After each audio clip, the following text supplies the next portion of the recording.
humanity. Keep watching The Politics every Friday.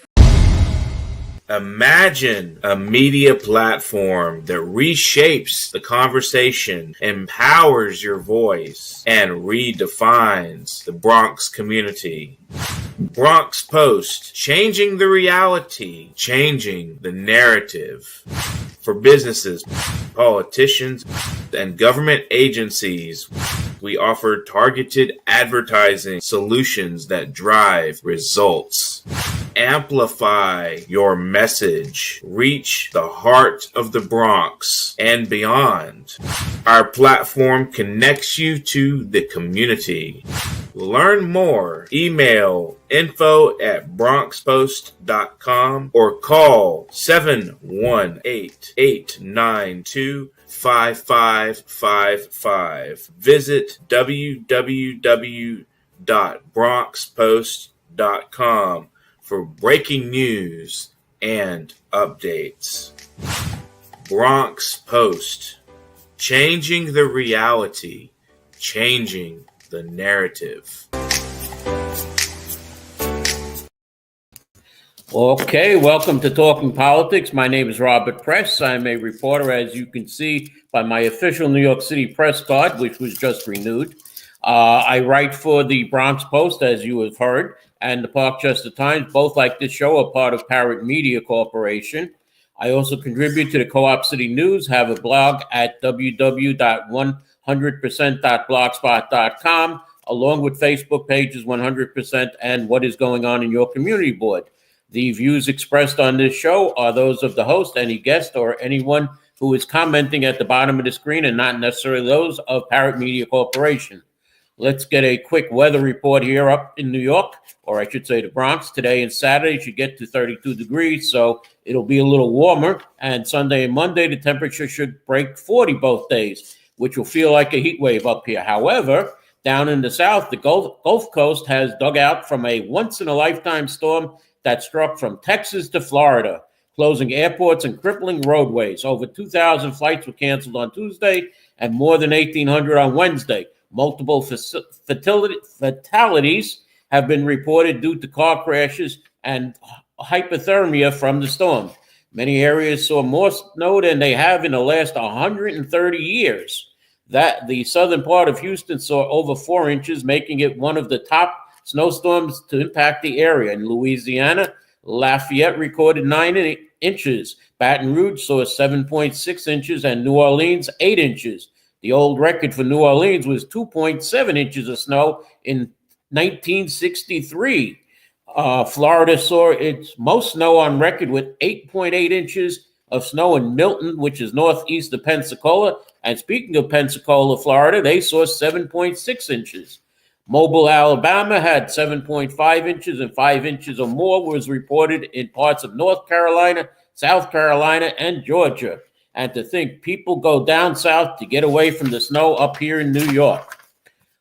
Before I get into our main topic of Trump, and more Trump, after spending most of his last 5 decades in public office, former President Joe Biden will now begin his life as a private citizen, but not without making a few significant parting moves.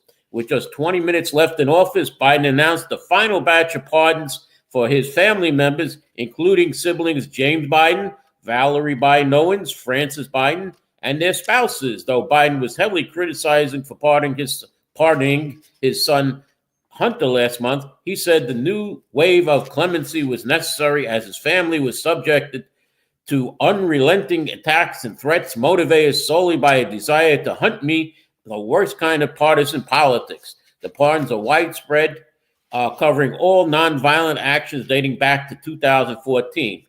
The last-minute announcement came just hours after Biden issued a slew of preemptive pardons towards several current and former government officials in office to shield them against Trump's promise of retribution.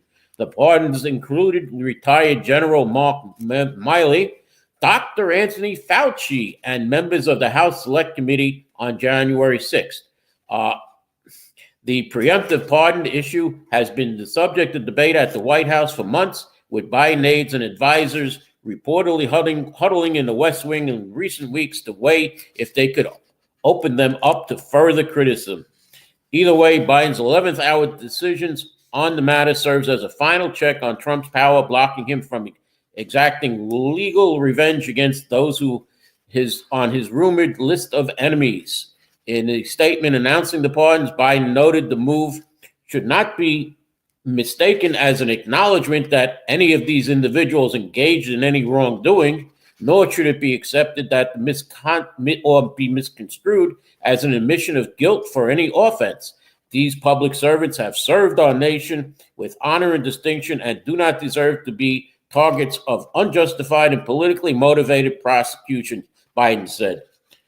But, however, Joe Biden on his way out did not give Mayor Eric Adams a pardon from his charges being going after him. Now, as far as President Trump, observations from Politico on President Trump's inauguration speech, the reality of the speech that was delivered was quite different.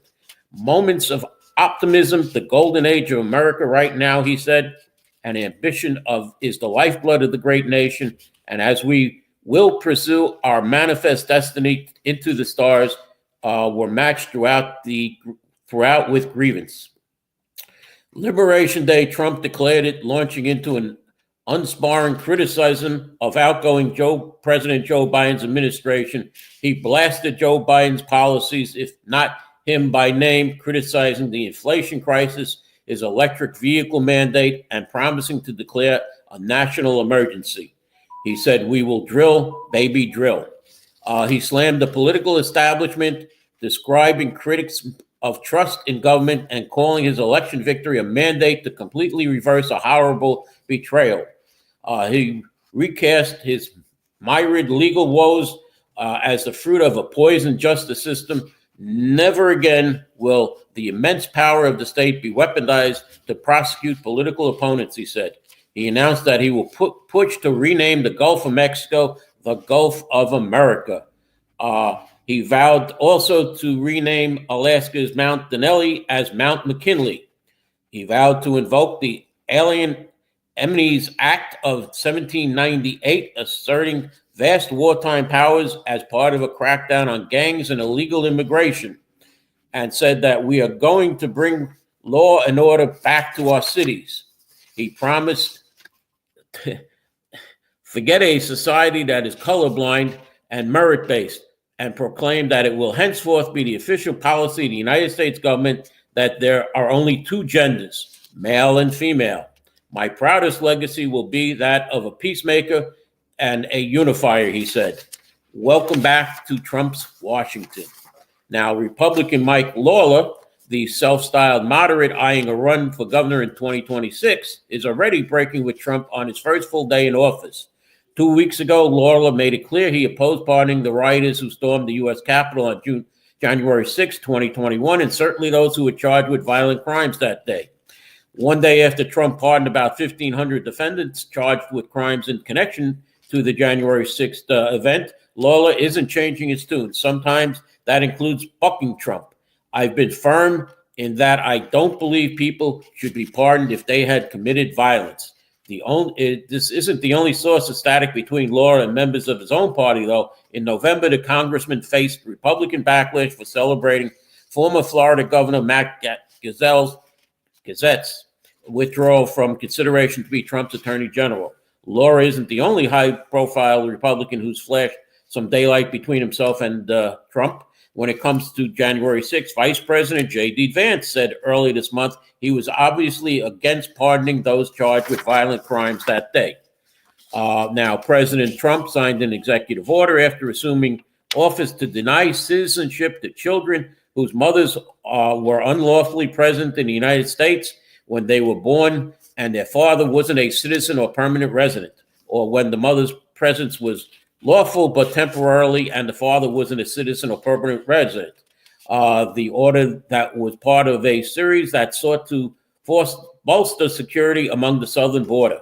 But legal experts said in order to conflict, this is an order that is in conflict with the 14th Amendment to the Constitution, which states all persons born or naturalized in the United States are subject to the jurisdiction thereof. and citizens of the United States and the state where they reside. The ACLU has filed a lawsuit in New Hampshire seeking to block Trump from denying citizenship to the children, and they were joined by about 13 attorney generals of states, including Attorney General James, who announced on Tuesday that she and a coalition of 18 states are challenging President Trump's executive order ending birthright citizenship. They went into, like I said, the U.S. District Court in Massachusetts. James said, the great promise of our nation is that everyone born here is a citizen of the United States, able to achieve the American dream. This fundamental right is to birthright citizenship, rooted in the 14th Amendment and born from the ashes of slavery. It is a cornerstone of our nation's commitment to justice. Our Constitution is not open to reinterpretation by executive order or presidential decree. President Trump's attempt to undermine the fundamental rights of birthright citizenship is not just unconstitutional, it's profoundly dangerous. And yesterday, a federal judge temporarily blocked Donald Trump's executive order to end birthright citizenship, dealing the president his first setback as he attempts to upend the nation's immigration laws. As far as foreign officials or heads of state, French President Emmanuel Macron said in a speech that Trump's return means Europe/NATO needs to wake up, beef up security spending, and get less dependent on Washington for defense. Another EU leader, however, warned that transatlantic trade wars will only impede higher NATO spending. Despite Trump's comments, the Panama Canal is and will remain in Panama's possession. Panamanian President Jose Raul Mulino said in a statement yesterday, he added its administration will remain under Panamanian control with respect to its permanent neutrality, who have an interesting dispatch from Panama City on why Panama and Trump see China's presence there so differently. Trump on day 2 gave sweeping pardons to nearly all of the 1,500 rioters that charged the Capitol on January 6th. He has replaced U.S. attorneys in Manhattan and Brooklyn with temporaries as his nominees for the prestigious post await Senate confirmation. And President Trump is preparing to send around 10,000 troops to the southern border, where they will support Border Patrol agents under new orders to shut off access to asylum. The House Wednesday gave final approval to a bill requiring the detainment of unauthorized immigrants accused of theft and violent crimes, as Congress, with some bipartisan support, about 50 or 60 Democrats, swiftly moved in line with Trump's plan to crack down on illegal immigration. And as we saw yesterday, there were incidents in Newark, New Jersey, and even in New York City where people have been arrested according to Trump's deportation. One of them, however, was a U.S. military soldier, and there is more details to come out probably later on today or tomorrow on that. In the Middle East, the Israeli-Hamas ceasefire is still holding for now, but with so many factors still in flux in Gaza, the loved ones of hostages still held by Hamas are urging Trump to forestall any unraveling and make sure that the hostages get out of Gaza. And in Gaza, the bombing has stopped, and Palestinians are going back to the land destroyed by the bombing. Israelis are balancing relief with anger that Hamas is still in power and fears far-right pressure could lead Prime Minister Benjamin Netanyahu to restart the war within a matter of weeks. And few of the prisoners have come out. We saw 3 came out on the first day and a few more the next day. Now, today's schedule for Donald Trump goes like this. He makes his first trip outside Washington since he was being sworn in. And this is probably going to be my last item before we go to a commercial. He started the week pointing to the response to the Hurricane Helene devastation in North Carolina and ongoing wildfires in California as exhibits A and B that the government has failed its citizens. He'll now end the week, like I said, with visits touring North Carolina in the midday before jetting to California, where he plans to arrive roughly at 6 p.m. Eastern time. and he'll finish up the evening in Nevada before holding a rally in Las Vegas tomorrow. The question, especially as he heads to the Golden State, is which Trump will show up? The one who delights in trolling Governor Gavin Newsom, or the one who looks to marquee media events as rare opportunities to burnish his image and rise above the fray? Trump has repeatedly and recently blamed the fires on Newsom when calling him Newscom. And as of last night, he has reportedly yet to coordinate with the governor's office about a planned tour of the wildfire damage in Los Angeles. After touring California, like I said, he will go to Las Vegas, where he'll stay overnight ahead of a rally tomorrow. And let me go to a commercial now, Mr. Producer. So I'll be back in a minute or so. Imagine a media platform that reshapes the conversation, empowers your voice, and redefines the Bronx community. Bronx Post, changing the reality, changing the narrative. For businesses, politicians, and government agencies, we offer targeted advertising solutions that drive results. Amplify your message. Reach the heart of the Bronx and beyond. Our platform connects you to the community. Learn more. Email info@bronxpost.com or call 718-892-5555. Visit www.bronxpost.com for breaking news and updates. Bronx Post, changing the reality, changing the narrative.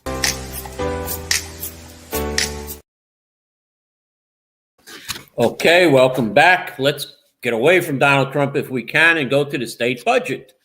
$252 billion, the size of the state budget that the governor proposed for the 2026 fiscal year. It is $10 billion more than last year. Here are some highlights of it.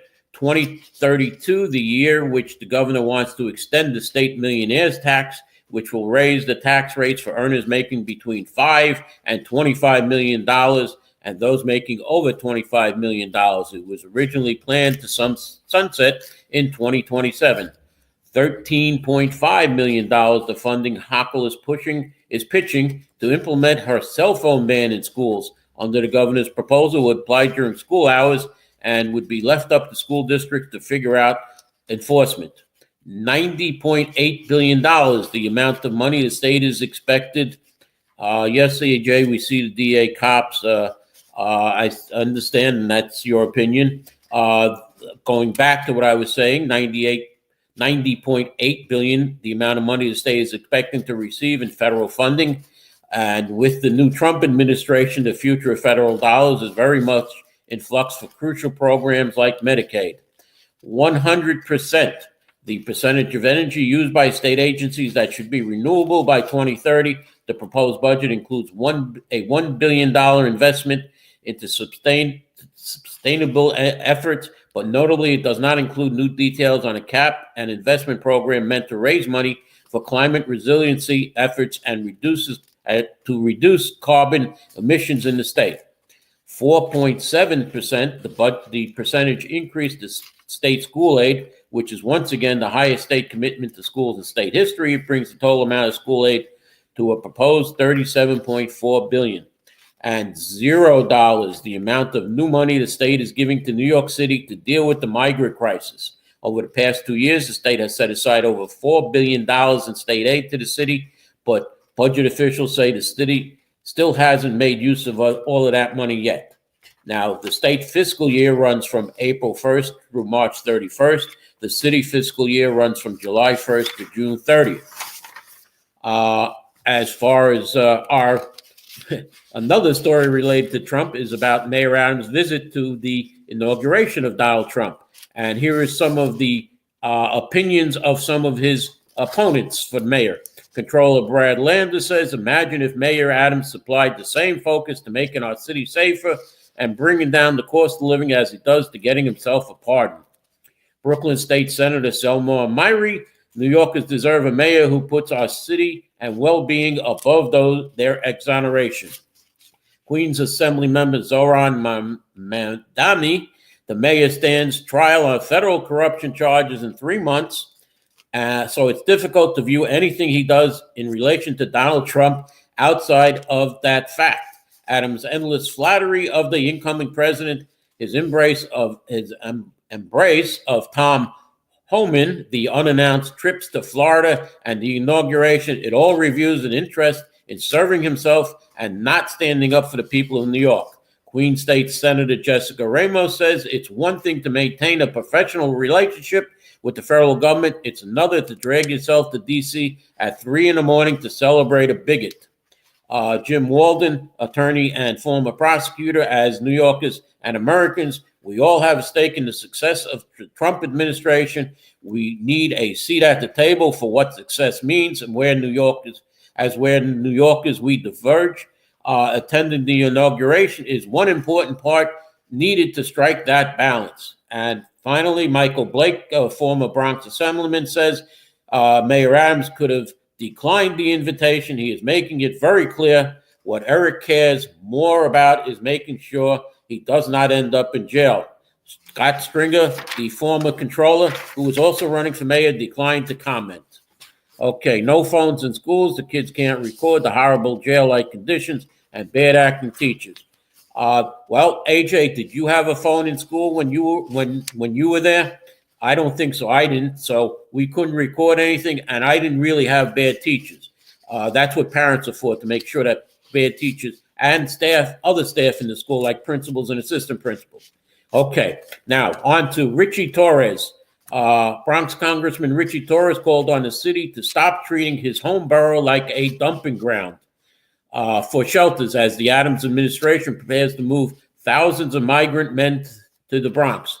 For far too long, the Bronx has been relegated to the status of a second-class borough in New York City and a second-class county in New York State, he said.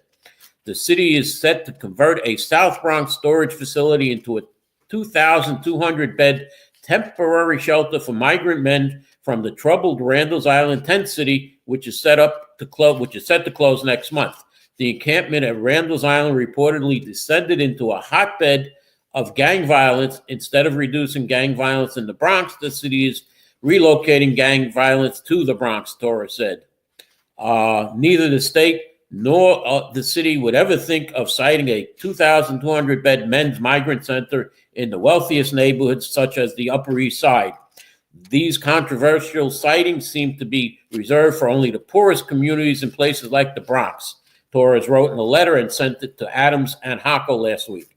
The city will pay between $250,000 and $340,000 to retrofit the building after approving an emergency contract that did not go through the standard bidding process, public records show. Torres also pointed to the persistent scourge of drugs gripping the commercial area between Melrose and Mott Haven that encompasses Roberto Clemente Plaza, known as the Hub, asking where is the state and city's priorities here. The state and city have spent more resources on siting migrant shelters in the Bronx than either has on permanent housing or displaced families of fires, in particular the 2910 Wallace Avenue fire, or permanently dismantling the open-air drug market in the Hub, he said in the letter, also raising quality of life issues for his constituents. And as a final blow, Torres blasted Hocko for what he said was her catastrophic mismanagement of the migrant crisis. The city has been burdened with an ever-expanding right-to-shelter policy that it simply cannot afford. Adams Press Secretary Kayela Malik said in a statement the city has deployed extra police officers in the Hub area in addition to cleaning up and safely disposing of more than 7,300 syringes and engaging 860 people to initiate addiction treatment and referring 89 people to additional services. More than 1,300 overdose reversing naloxone kits in the surrounding Hunts Point, Mott Haven area neighborhood have been distributed for the deteriorating situation in the South Bronx commercial area. in regards to the Wallace Avenue fire. Officials with the City Housing Preservation and Development said families and individuals who opt in are provided emergency temporary shelter and meals. There was a poll by Scott Stringer on the quality of Andrew Cuomo's mayor's bid, and everything is coming up Cuomo. Forget the sitting incumbent New York City mayor, and candidates are making it clear that former Governor Andrew Cuomo is the one to beat, assuming he actually runs. If you know who comes into this race, I'm going to do him what I did to Spitzer. This will be Cuomo's last stand, Scott Stringer said to Cheers at a Manhattan fundraiser, referring to the defeat of scandal-scarred former Governor Eliot Spitzer when he ran against Stringer for city controller in 2013. Stringer's campaign also zeroed in on Cuomo, put simply, Scott Stringer is the only candidate in this race who's positioned to run a competitive campaign against Andrew Cuomo, Stringer pollster Evan Roth-Smith said. Smith pointed to an internal poll that Cuomo found Cuomo getting 33% of first-place votes among registered Democrats in the city, and Stringer a distant second with 13%. But Cuomo's support may be maxed out since almost everybody knows him, while Stringer has room to grow, Smith said. The deeply unpopular Adam polls behind Stringer, Smith also added. Cuomo campaign spokesman Rich Azzapardi recalled Stringer's loss in 2021, telling Playbook it was tough talk from a guy who finished a distant fifth last go-round for mayor behind novice candidates. Controller Brad Lander is maintaining his focus on Cuomo. A state of the race memo from his campaign singled out his strategy for defeating the ex-governor, mentioning Cuomo 14 times and Adams just once. There is a new MX plan for Manhattan, Midtown Manhattan. New York City Mayor Eric Adams announced the start of the public review process for the Midtown South mixed-use MX plan, a visionary proposal to foster a vibrant 24/7 mixed-use neighborhood across 42 blocks of Midtown South. The proposal would deliver an estimated 9,700 new units of apartments, including up to 2,900 permanently income-restricted affordable units. They want to update the zoning to allow mixed use of commercial, manufacturing, residential uses in areas where housing is larger than not used at this time. MSMX is a component of the Manhattan Project that will include the Adams administration Midtown South mixed-use plan to unlock opportunities to create 100,000 new homes in the borough of Manhattan, bringing the total homes in Manhattan to over 1 million over the next decade. The plan covers 4 distinct areas that are centered around Harold's and Greeley Squares, located roughly between West 23rd and West 40th Street, 5th Avenue, and 8th Avenue. Currently, there are over 7,000 businesses, 135,000 jobs near transit hubs such as Penn Station, the Port Authority Bus Terminal, Harold Square, Bryant Park. For decades, Midtown South has been a strong economic center, but following the COVID-19 crisis, it faced challenges with its recovery. Here's an interesting note that former Mayor Bill de Blasio it's 1,500 days after he ended his embarrassing run for president, and he owes the city of New York, which is you, AJ, the taxpayers $475,000 from missing public funds on a public security detail as he jetted around the country in pursuit of a political brass ring that was always obviously out of his reach. In a confidential advisory opinion dated May 15, 2019, the city's Conflict of Interest Board has told the then mayor that taxpayers could cover his salaries and that of overtime of officers, but not food, lodging, and other costs. De Blasio then flatly ignored the guidance, prompting the board to issue a hefty fine on June 15th, 2023. That fine was it's $319,794.20 for airfare and other travel costs, $5,000 fines for each of 31 out-of-state trips, or $155,000 in total, and which adds up to $475,000 that former Mayor Bill de Blasio owes the city. I will quickly end with a couple of items here, as I see my time is running out. The MTA has put in new spiked sidewalls next to turnstiles, but it seems not to be doing anything, as people are just putting their hands over the spikes and still climbing over the turnstiles. The city council has passed legislation about tougher regulations to crack down on political influence peddling, conveniently excluding the council's own members and staff. The bill, championed by Brooklyn Council member Lincoln Ressler, would expand the number of ex-City Hall decision makers who would be covered by a 2-year ban on lobbying city officials when they leave government services. Quickly now, homelessness in New York State has grown sharply, more than doubling between January 2022 and January 2024, according to a report released by New York State Controller Thomas DiNapoli. Homelessness grew by 53.1% from January 2023 to 2024, more than 4 times the rest of the nation. The large spike was driven by New York City and the influx of asylum seekers, but the rest of the state has also had double and triple digit increases. Number of homeless children increased from 20,299 in 2022 to 50,773 in 2024. Almost 1 of 3 in New York's homeless are children. Federal prosecutors in Manhattan said they would drop a bribery case against Brian Benjamin, the New York former lieutenant governor, following the death of a key witness. Quishina Epps, the New York City Police Department lieutenant, who accused disgraced ex-chief Madry of sex for overtime agreement, skirted department charges, and will retire amid an ongoing federal probe. And my last item will be, if I can find it.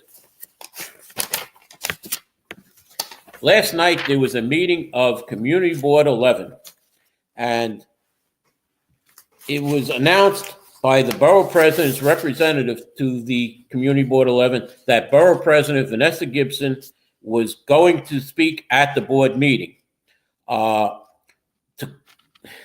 say a few words to Community Board 11. The last time Borough President Gibson spoke to Community Board 11 was on November of 2023, and she called the board dysfunctional in a half-hour speech. But this speech last night was expected to be the same by many, but the borough president never made it to the community board meeting. The community board meeting ended earlier than usual at 9 p.m. Normally, the community board 11 meetings would run till about 10 p.m. The district manager, though, may have said it all by saying that when he said that we've had problems for the past 5 or 6 years. And yes, I would agree with the district manager that, yes, there's been problems for the past 5 or 6 years. And I will end it there and not say another word about Community Board 11 right now, as I have an ethics complaint that is due next month to be finalized. And we'll just leave it at that. You can look at the Community Board website to look at the ethics committee meetings for November and January. They did not meet in December to hear what I'm talking about. I have filed an ethics complaint against one of the board members and the district managers. And I'll leave it at that and say thank you for watching, and I hope to see you next week. Imagine a media platform that reshapes the conversation, empowers your voice, and redefines the Bronx community. Bronx Post, changing the reality, changing the narrative. For businesses, politicians, and government agencies, we offer targeted advertising solutions that drive results. Amplify your message. Reach the heart of the Bronx and beyond. Our platform connects you to the community. Learn more. Email info@bronxpost.com or call 718-892-5555. Visit www.bronxpost.com for breaking news and updates. Bronx Post. Changing the reality, changing the narrative.